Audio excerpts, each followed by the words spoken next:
দীর্ঘদিন কারো প্রতি অভিমান হয় না, কারো জন্য মায়া হয় না, কারো কথা ভেবে আফসোস হয় না, কাউকে দেখে মনে হয় না এই মানুষটাকে আমার দরকার।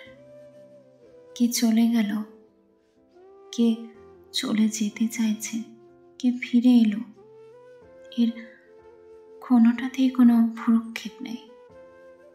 কারো কাছে ভালো হওয়ার ইচ্ছে নেই, কেউ ভুল ভাবলে তা প্রমাণ করার এনার্জি নেই।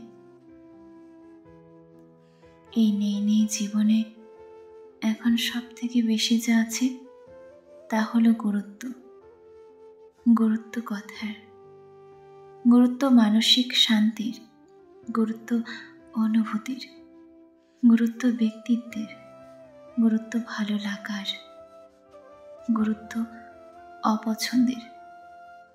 নিজের উপর জোর জুলুম করা এবং করানো, এই দুটোকেই আমি অপছন্দ করি। আমার যা ভালো লাগে না তা সমস্ত যুক্তির ঊর্ধ্বে গিয়েও তা ভালো লাগে না। মানসিক শান্তি ছাড়া দুনিয়ার আর কোনো নিয়ম বোঝার দরকার নাই আমার।